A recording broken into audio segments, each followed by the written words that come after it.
Hey everybody, welcome back to the Blindsiders, the Survivor podcast, and this is a special episode where we're going to be covering season 5 of Survivor New York, a live reality game very close to my heart as I played in the first season. I'm joined by the creator and host, Chris, and the executive producer. Is there another title you have, Naomi? Mother. Mother. The mother of Survivor New York. So, It's very very special true. guests. Well, how are you guys? We're great. I mean, we're so excited to be here, talk to you about Survivor New York season 5. I think this is one of, I would say, our favorite season, or maybe our second favorite season of all time for sure. So excited to kind of divulge a little bit about it. Yeah, Yep. I'm super excited to hear about it. Sorry. No, it's okay. I was gonna say second only to season 1, right, Mhm. Brian? But Yeah, no, that's the best season. I I think just don't want to everyone hurt can any agree. feelings. No, no, whatever yeah, season is the next season that we're promoting, it's the best season. I think right. that's the best way to Yeah. put it.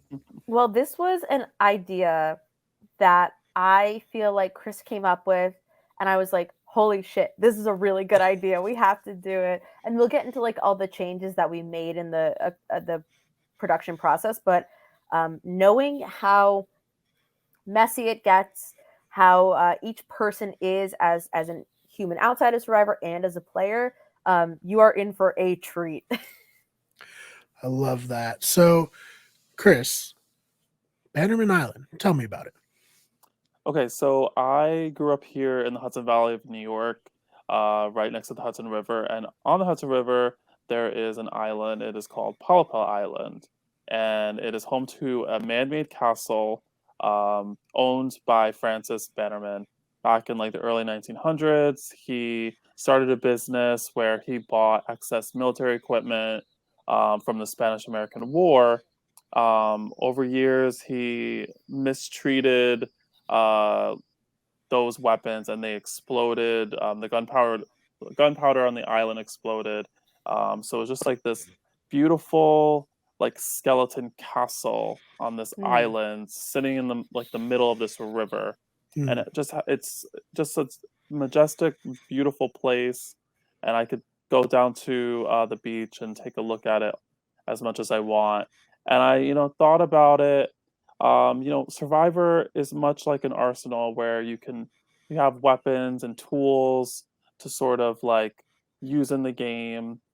And maybe I could sort of tie the history of that into this game that I really love. Um, so I thought that, each week there could be some new like twist or some sort of thing that could come into the game to alter it like never before. And that's kind of like where the birthplace of Survivor New York Bannerman Island came from. Even the tribe names are based off of islands that are also situated throughout the Hudson River. So the Iona tribe is based off Iona Island. Palapal is Bannerman's Island, and Asopus is also another island on the Hudson River. So we're really kind of tying in the heritage of the Hudson Valley and the beauty of it with this season. Yeah, we're just like big Hudson River stands, right? Okay, We yeah. just love Yes. the Hudson River. But you can actually see Bannerman Island from the beach that we shoot on. So Mhm. you can turn around and look out into the river and see it, and you can see it when you are on the Metro North train as you go up to Beacon. And I think that originally what we had wanted to do was what we ended up doing for season 6, because we started planning this season pre-pandemic, right, Chris? Like this. So yeah, season 6 was already locked in, the theme, the twist, the buffs, We bought the the buffs. logo, everything. Gosh. Naomi Okay. had the buffs probably for almost 2 years. Yep, they sat in one But drawer. I can't believe I didn't lose them. well, without going into what season 6 is about, we just felt like the theme didn't fit for that year anymore. It just didn't work. Mm. And we said, let's shelve this idea and let's do something fresh, new. And it kind of came out of like a very quick process between Naomi and I, and it worked out beautifully. Yeah, I think like more than anything, this season is like a little bit of a tribute to the Hudson Valley and the Hudson River. And I think it's, last year our tribes were named after Native American tribes that were in the area. Esopus is also the name of a Native American tribe that's in the area that existed. And I think that it's really cool that we get to sort of be very niche. We are like, it's called Survivor New York, and maybe we could call it Survivor like Hudson River Valley or Survivor Upstate New York or whatever. But I kind of like that we get to be New York, but we're really kind of specific. And I know people are so furious that they can't have the name New York and it's ours, but sorry. Too bad. Should have made the game first. I don't know. Yeah, and I also think that Chris is so good at concepts, and when we explored Bannerman Island more, it's not Bannerman's Island, it's Bannerman Island. Not that anyone said it wrong so far, but I always have to think that because it's named after Bannerman. It's actually funny because it's like some people say one thing, some people say another, and even when I went there, I think it like the tile on the wall said Bannerman, but like a lot of the locals websites will say Bannerman, so it's this one thing where no one really knows. Yeah, everyone's gonna say it wrong the whole season. That's okay. Yeah. Oh man, so because you talked about the arsenal, Naomi, how did that kind of like affect the planning? How did you create an arsenal of twists to surprise the players? Well, Chris went to the craft store and he got that aged parchment paper, and then he just kind of went nuts. Okay, I like that. Like we are always trying to incorporate. We love Survivor, but I think I know that I personally resent Jeff Probst a little bit, especially nowadays.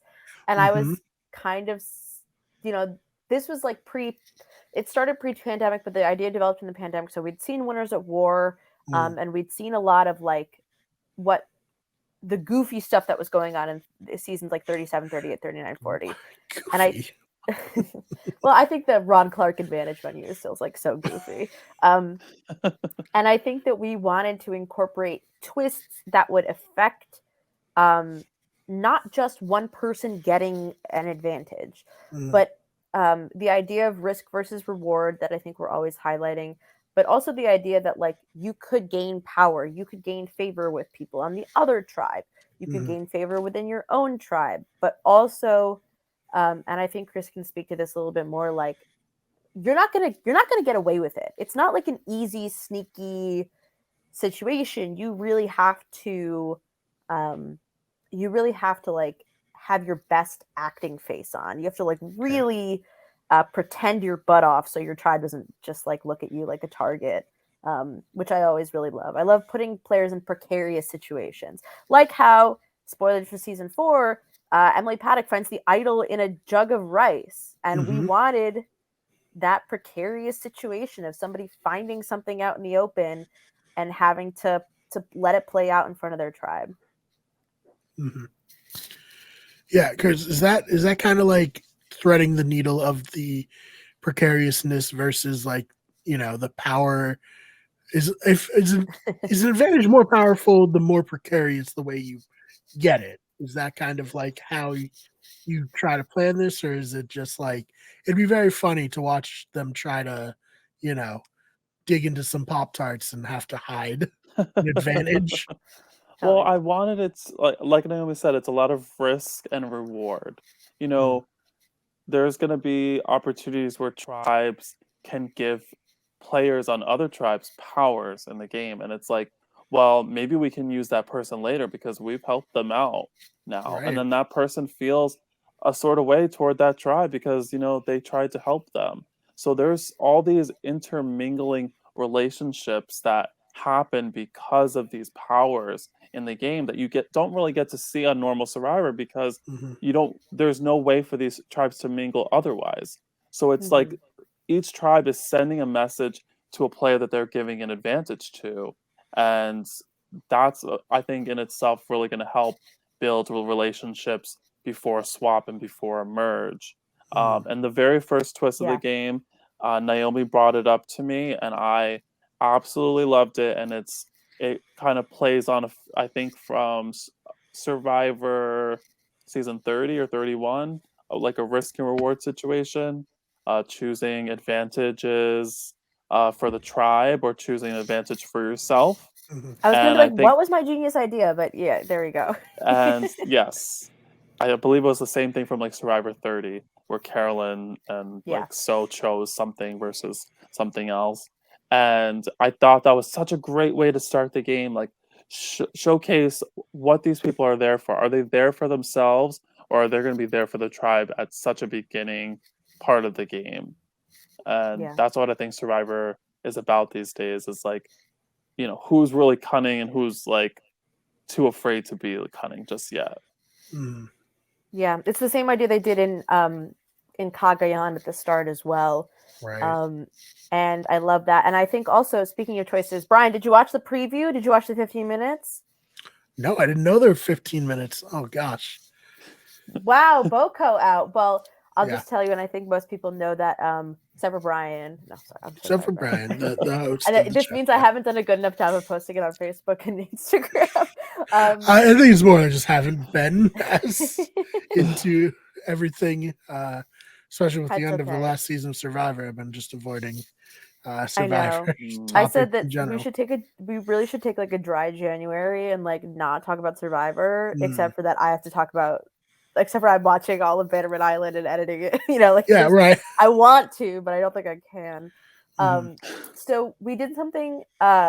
We did our day zero twist, which we had done in season 3 and 4, which was everybody shows up early on Friday evening, and Mhm. everybody gets to meet each other and hang out. And what we normally would do is we would not tell them the tribes, and we would start the day by announcing what the tribes were at the start of the day. So when you see them walk onto the mat, they've found out what tribe they're on about 15 minutes ago. Right. What we did this time is we told them at night what tribe they were on. We said Oh, right. it's a one world situation. You guys are all going to interact, and that's why Chris describes it as a one world, is because they actually know who they're playing with come tomorrow. So they have a lot more time. And I actually think, Chris, I don't know if you remember this, I think it encouraged strategy way more, because season 3 and 4, everybody went to bed as soon as we said, hey guys, you should really go to bed right now because we're going to wake up early tomorrow morning.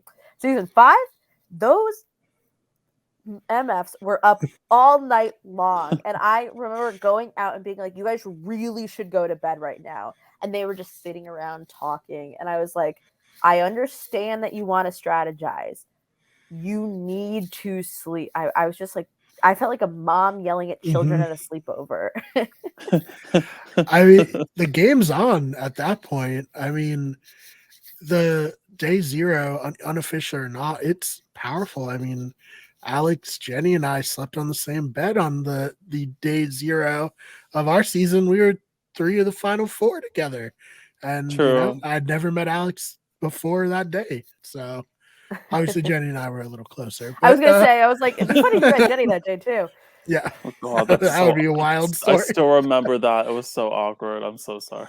No, it was great. I mean, meeting everyone's so fun. So I love that element's like an official part of the game now. Yeah. And I can't imagine there was a lot of sleeping going on once Yeah. No. you're in game mode. Because also, I Impossible. mean, Chris, I would explain a little bit more about in the preview, but because we're not going to see it in episode 1, right? As Right. far as So I know. yeah, basically in the preview, I show a lot of unedited moments from Night Zero, including a reward challenge, which really doesn't play a big role into anything that happens like future on in the game. So I kind of wanted it to be its own little thing for really the players, and then maybe to have like a little bonus content for the actual like YouTube platform. Right. So basically, the tribes had to choose between brain and brawn as like a starting challenge, and 2 tribes chose brain, and 1 tribe chose. No, I'm sorry. 2 tribes chose brawn, and 1 Yeah. tribe chose brain. So they had to compete in a brawn challenge. But we all in production thought that they would choose a brain challenge. So we had a brain challenge ready by Jordan Kalish of Survivor Trivia, ready Mhm. to go. We were all Yep. excited about it. We were so pumped for this brain challenge. And then they picked 2 bronze and we're like, fuck. I And you know what know. the bronze challenge was, Brian? The first reward challenge from Survivor New York season 1. Oh, hey, You the had to hop one over each challenge I other. won in the pre-merge. That's a great challenge as far as I'm concerned. Yeah, so people had to go over each other to get to Mhm. one side. It was like a hot mess, and it took a Yeah, hot very mess long express. time. And I was like, okay, this Yeah, is not going to look it's good a in the tough first episode challenge. anyway. I don't really want to put it in there. Mhm. Yeah. So I the think green that tribe that won. challenge is so funny because you'll hear some people talk about it in the next day. I don't know if that's in or not, but like people, it's not so much that the challenge affected everybody's standings of each other, but some people got so annoyed by how their tribes were doing in that first reward challenge, and like they could not stop talking about it the next day. And it was like, girl, we got to move on. Like Yeah. you have things to do and Survivor to play. But I really enjoyed, and I think this speaks to the cast, is that Chris and I fully expected them to go brain. We knew that Mhm. these were Survivor fans. We knew that they were big, like trivia. You know, when you say, "Hey, it's a brain challenge." Mhm. Oh my God, is that Jordan Kalish holding a sack of note cards? Do you think they would realize? But they didn't. And they went brawn, and this group of people consistently. I feel like I never knew where they were going to go. I was Mhm. always surprised by the choices they made and always pleasantly surprised by the choices they made. I think everybody is super smart, and I think we can talk a little bit about each of the cast, but like in general, they are like really great players, and they always zigged when I thought they were going to zag. That's fun. I mean, I would have also guessed, just based on my experience of playing live reality games. Most of us are nerds who play it. Like, let's be real. Let's be honest. So yeah, I'm surprised they picked Braun as well. That's crazy. But yeah, what kind of went into casting this season? Coming off of season 4, a very good season, I thought. What went into building this season 5 cast? I don't know if either of you have a strong opinion on that and want to take it. Um, well, I know right from the bat, this was also during a time of casting where Survivor itself started a diversity campaign and Mm, promised to do 50% POC players into the game. So I really looked at that, and I think Naomi did very much as well to put forth the effort to make sure that we were doing the same thing if we could. And I think that this cast also speaks for that because I believe that it was over 50% POCs in this cast. And we had a lot of POC applicants for this season, which was really exciting because I feel like before that it wasn't as many. Yeah, the other element of like casting in general is Survivor. People get the opportunity to win $1 million, where here you're spending like $200, and it changes the pool of people who want to participate or can participate, or even like so many people don't know about live reality games, right? Like they have been going on for truly years, and I didn't know about them until like 2017. right. And so you're just trying to reach people and reach more people. And luckily, we were able, with the success of season 4 and the wonderful participants that we've had for Hmm. all 4 of the previous seasons, the word of mouth was very positive, and people wanted to come and play. And I also think that we got kind of integrated into the org world. Hmm. And there's a really interesting and really fun community around like minis, and everybody has these genius ideas for games that are not Survivor or Big Brother. And I really admire them. And so being sort of in that mix, we had done the sequester, as you know, we did a Survivor Brooklyn South sequester. People were getting really sort of Hmm. meeting new people and meeting new faces. It really opened up our applicant pool beyond just like, you know, guys in their 20s who like the outdoors. And we were Yeah, thrilled. We were really thrilled about that. And I not that also, there's anything wrong with that, casting niche, of course. No, you always gotta have a couple. Yeah. Although I don't know who's outdoorsy on this cast, honestly. I really don't. Maybe Yeah, Kristen, no. and that's it. But I think casting for us was all about like, to me, and was this the season I like interviewed like 80 people or something like that? Oh wow. Right, Chris? I think this is the most interviewed group of like all of them Yeah. for sure. I was unemployed, I think. And so I was like, screw it. Let me just talk to 'Cause- everybody. Yeah. Because also I think we wanted to cast with season 6 in mind, and I don't know that we necessarily really stuck to that, but we did get to meet a ton of people, and some people did end up playing on season 6 that we talked to for season 5. But for a lot of it, it was just I wanted to really speak to people, and actually I think this is something that if you're watching this and you didn't play Survivor New York 5 or 6 or 4 or 3, congratulations for being like the ultimate fan who actually wants to hear what we have to say. Yeah. But it's all about how you have a conversation with me, in my opinion.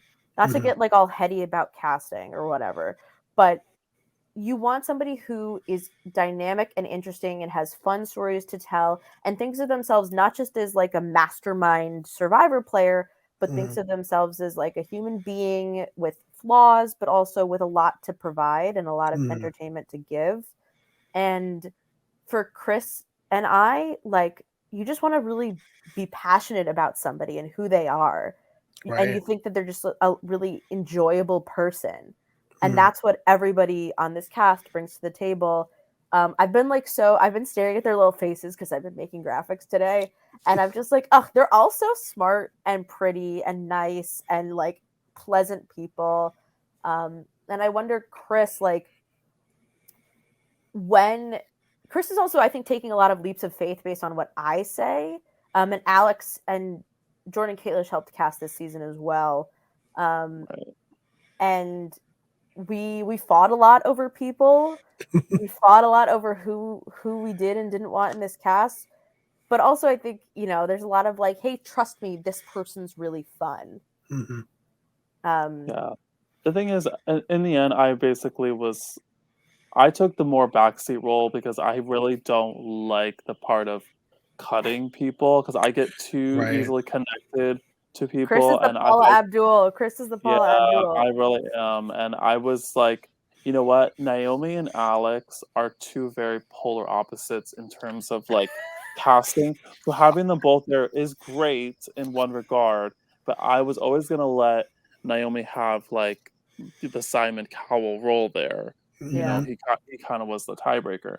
But hearing Alex's opinions, he did sway me on a lot of people. I think a perfect example is Andrew, tall Andrew this season. Alex stuck his foot down for him, and you know what? We doubted him at first, but then in the end, Alex was right. So there's a lot of times Alex really is correct, even if I don't want to admit it. But Jordan interviewed Takshal and Danny, and Chris and I knew Danny prior, but Takshal was somebody, Talk was somebody I'd never met a day in my life, and Jordan was like, he's great, and so that was another part of it, is I do really trust the people we bring into casting. I think we really trust their people sense, and we actually had somebody drop out. We had a lot of people drop out, actually, right, Chris? Like, in retrospect, that happens with LRGs a lot. So let me I gotta pull up my little cast graphic because I know all of them, but like I have to see their little faces too. I want to say like the season 6 is the only season where like nobody dropped out. Like I don't. We had think one like medical dropout, but it wasn't her fault. Oh yeah, that's true. But And she then didn't need to. And like I think Kristen was like the very last person in season 5 that we contacted, like not too far beyond, like maybe a week or so. Yeah. So Kayla was an alternate. Kayla, I didn't even have the time to interview her. I had like fucked up my schedule, so I was like, send us a video. I thought her video was great. We made her an alternate, and then spot opened up. She took it right away. I think she emailed me back in like 5 seconds. Yes. Edsel was the same. We had somebody drop out. Edsel took his spot. And Edsel was also like, I'm ready. Edsel was sending me so many shirts as soon as he could, telling me his options for colors he had. Kristen was also somebody that we added at the very last minute. Kristen's fantastic. And I think, is that everybody I that think was? that's it. Yeah. Because I remember making I have like, so for this season, every player had like their own individual torch, and each torch was completely different looking. And on each torch, they had like a nameplate with their name on it.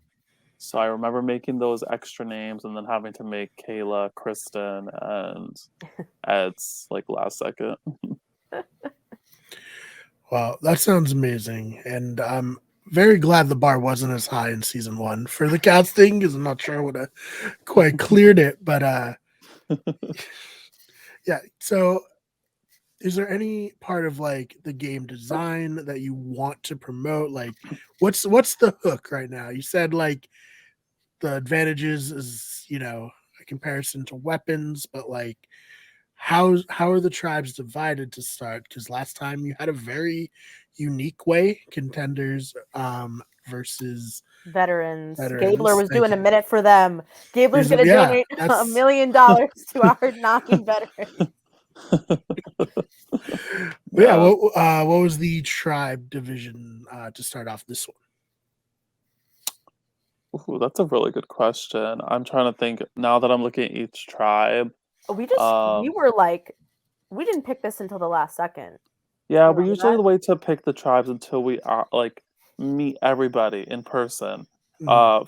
One of the fun facts for the season is like Sharif and Tall Andy were originally on our like pre like meeting them tribe, but once we met them, they're both like they're the two tallest men or people in the whole game, Yeah. right? So we're like, okay, that's not gonna work to have the two tallest They're players so tall. like both on the same tribe. So then we had to like, okay, we have to rearrange this, and we also want to make sure the personalities are right.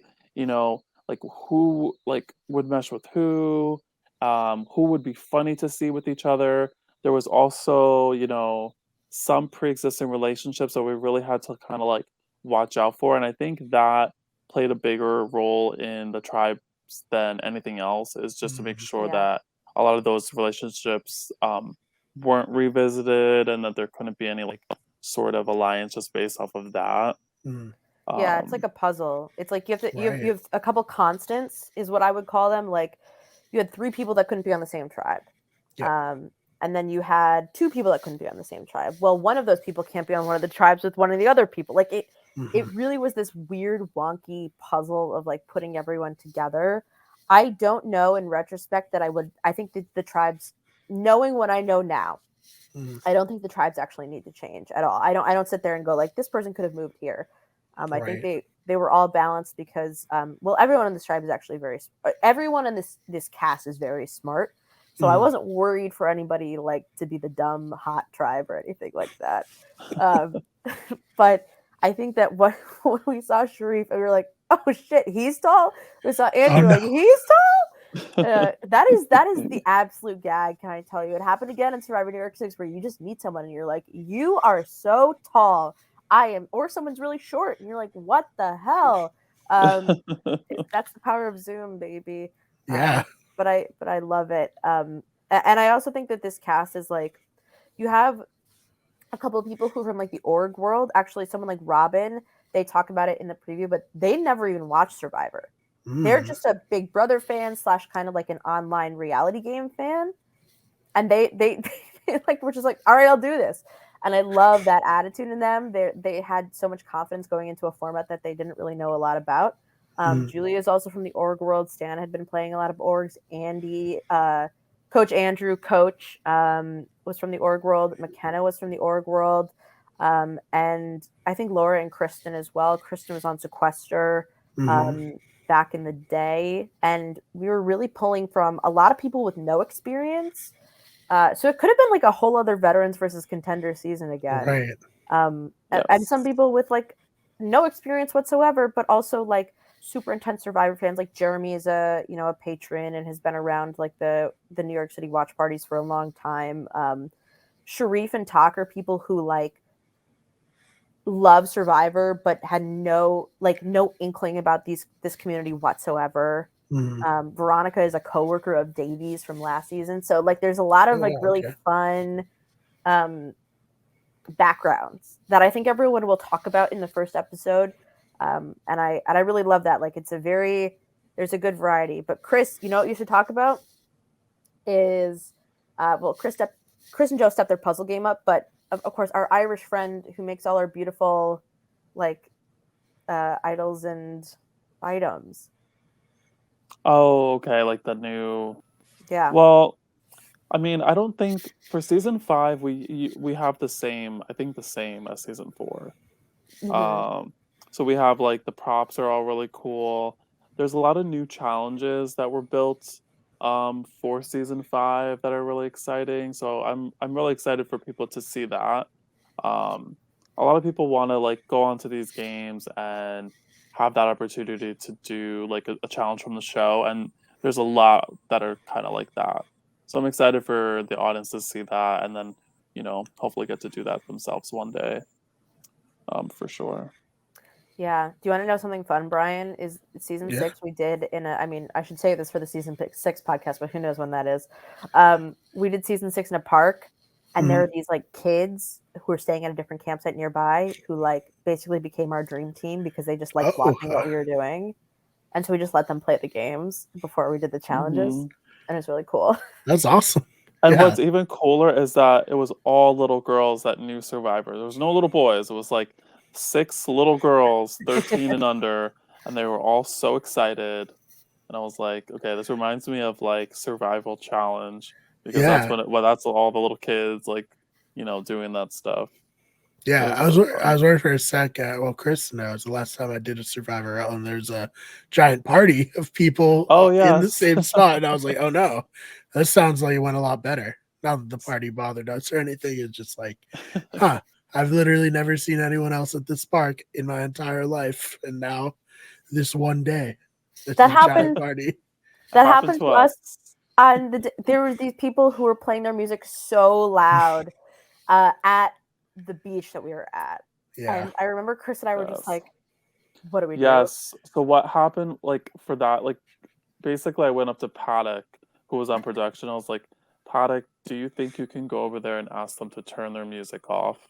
Because Mm, I just don't like I live around here. I don't want them to yeah. remember my face Right. Yeah. just in Yeah. case. So she went over there and she asked them to turn the music off, and they said they'll turn it off for while we're there because I said we're only going to be here for 20 minutes, Mhm. and then we filmed, we left, they turn it back on, and then we'd have to keep asking them, Oh my and god.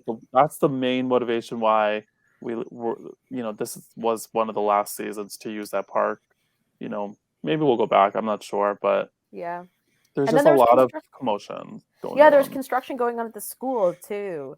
So Yeah, so we it's a hot mess. you Another can thing to hear highlight is that this season plays during a torrential downpour. It Oh. was a hurricane. I can't remember the hurricane, but it was in August of 2021, one of the biggest hurricanes. And the thing is, the entire month it was just hot, dry weather, no problems, no rain at all. And then this one day, I mean, it was so Hurricane windy. Henry. It was, yes, Hurricane Henry, and it just poured. Like it took a while. I think it started like maybe 11 or 12, but from that point on, it was just downpour, and it really affected the game in a lot of ways. Obviously we didn't want the cameras to get Yeah. wet. The players are literally drenched. I think I changed maybe 6 or 7 different times, Oh man. and I was the lucky one just because I live there, Yeah. and everyone else had to just deal with it. And I felt horrible Yeah. just trying to throw my clothes at them. Um, Oh but yeah. the players really, played Survivor in that way. But Hmm. it's funny because I feel like it didn't really affect them, the people that had to deal with it, Like 'cause they, yeah, they are tough as they're Phil Kogan tough as nails. You know what I mean? Like they yeah, Right. they put up with like this weather, and it kind of I felt really bad because uh the end of day 1 was supposed to end at a certain point, and we had to push like 1 to 2 rounds because we were like, we're really sorry, but it's going to rain. It's going to be a hurricane tomorrow, and we need to get done quickly.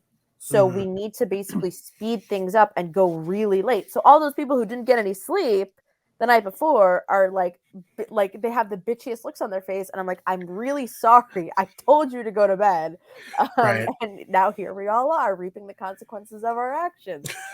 But it was really brutal, and I think that the cast put up with a lot, and a lot of the cast, people who were voted out pre-merge stuck around and were so helpful post-merge.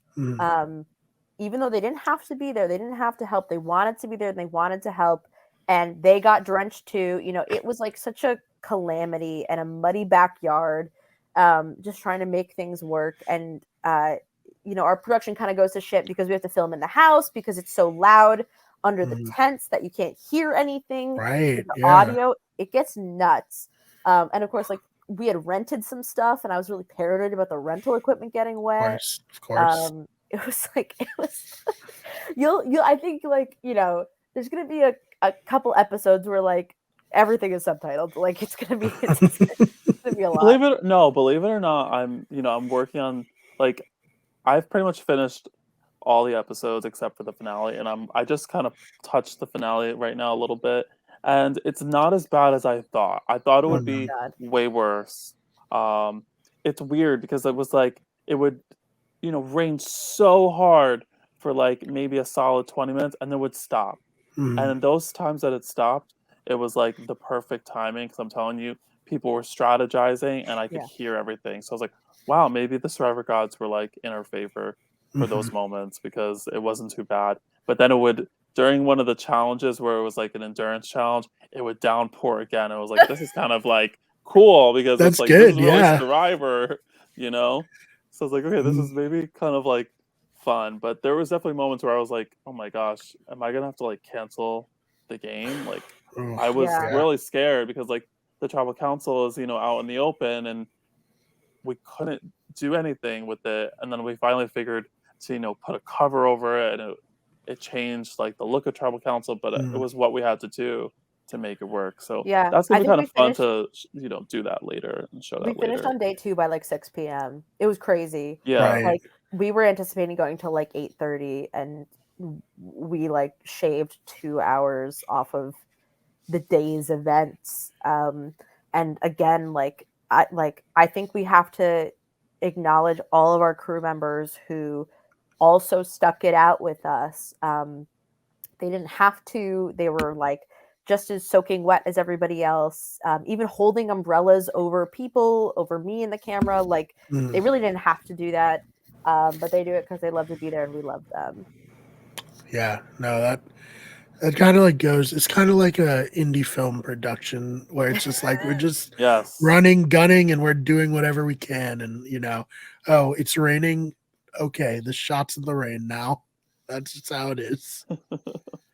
Yeah, all my days of working like 16 hours on set prepared me for this, but honestly, it still wasn't enough. Oh man. Well, is there any like big tease or plug that either of you wanted to make to kind of get people in for this season? Chris? I'm trying to think about like some of the moments, if there's any big moments. I definitely think you're gonna see some of your most favorite characters, like even more exciting than the real show, especially after Survivor 43. They deliver. So many of these cast members, they deliver, and I feel like you really can't tell who's gonna win from the beginning. It's just there's so many front runners right from the start, and there's so many hilarious fumbles from the beginning. Right. And then they learn to redeem themselves. There's people out there looking for personal redemptions, and there's just so many fun stories that are gonna, sort of unravel as the season goes on, and relationships, sneaky moments. but also a lot of like messy moments. A lot of people screwing up in Yes. front of everyone. People telling each other secrets without them knowing that they're Mhm. doing it. It gets messy. Yeah. I also think that this season, like, we the advantages that are up for grabs, I think, really shape the way that people play, and they do cause a lot of chaos. But I also think that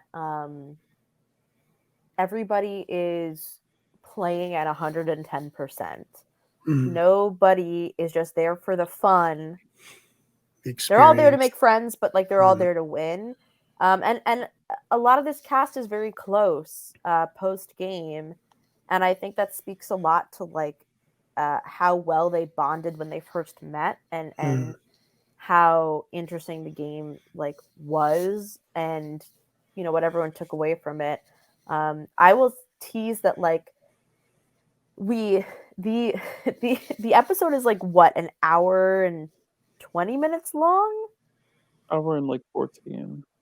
because so much of the episode is taken up by the fact that first of all, an amazing first like tribe that goes to tribal council, and like a Mhm. really compelling first vote.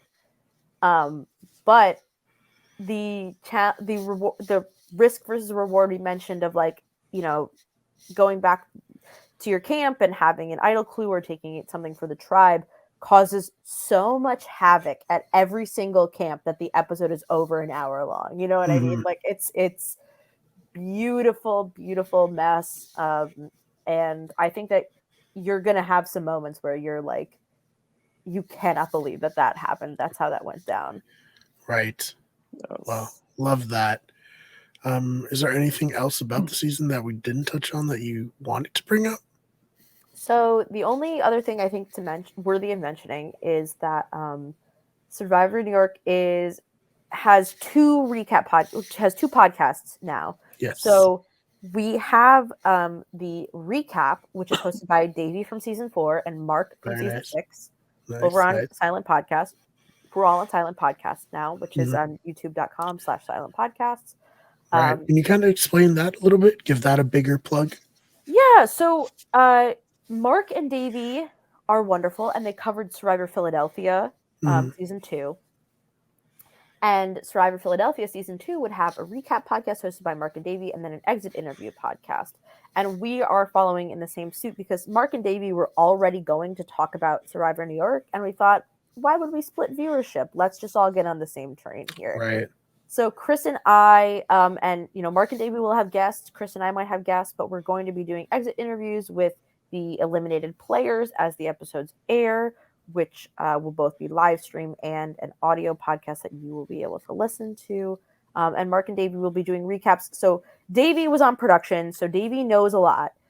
Mark has been minimally spoiled, but I think that to hear, Chris and I have to like pretend a lot Yeah. in these podcasts. We have to pretend that we don't know what's going on, or we have to really not be ambiguous. And I Mhm. think it will be great to hear Mark and Davey to an extent, because Davey has a different perspective because he doesn't edit any of this. He sees it all fresh for the first time. Have their fresh perspective on the season. Mhm.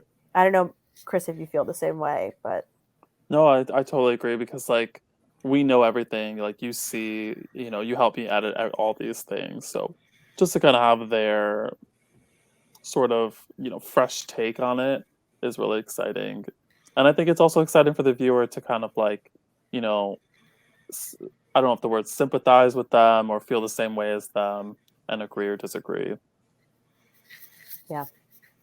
Well, yeah, that sounds awesome. So definitely, I'll ask for a link. I'll put the link down in the description, top link for that channel. And yeah, anything else you'd like to promote? Twitter handles, anything? Hive accounts. I know that's a thing right now. I don't know how big of a thing it is right now, but I know it is a thing. But yeah, Chris, anything you want to plug?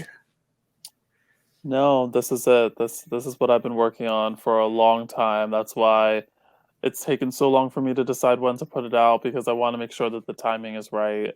Mm. Um, but this is like my baby right now. giving birth to it to the world. Yeah. All right. Yeah. Love it. And Naomi, anything you'd like to plug? Well, if you're going to be in New York City, if you're going to be in the New York City area on January 6th, we are watching episodes 1 and 2 at the bar we always watch Driver at, St. Pat's, Yeah. 46th Street, which is really fun. That is Jordan Kalish and Brienne from this season kind of got that going. And so I'll, it's on my laptop. It's playing from my computer. So we are going to have a really fun time with that. So if you want to come by. No charge, no tickets necessary. Just show up. For me, I'm over at Silent Podcast constantly. I just cover The Genius. Love that show. Very nice. Yes. They did The Genius Netherlands, which I covered with my friend Joshua, and we're going to go back and watch the rest of The Genius. So if you haven't already, I've been pushing for Chris to put a Genius challenge on Survivor New York for a while. We'll get there. No, I want to. Okay. I really want to. Okay. I will also say, when you listen to us on Silent Podcast, that's great. Listen to Mike White Was Robbed, which is my podcast, but also there's a wonderful podcast called Survivor Cast International. They're super funny. They cover our season as well, and they just have the funniest thoughts and takes on everything. What we take for granted, like knowing that this is on the Hudson River. They don't even know what that is. And I love getting to explore that with them. But Survivor Cast International, they're really funny. Jacqueline and Cody.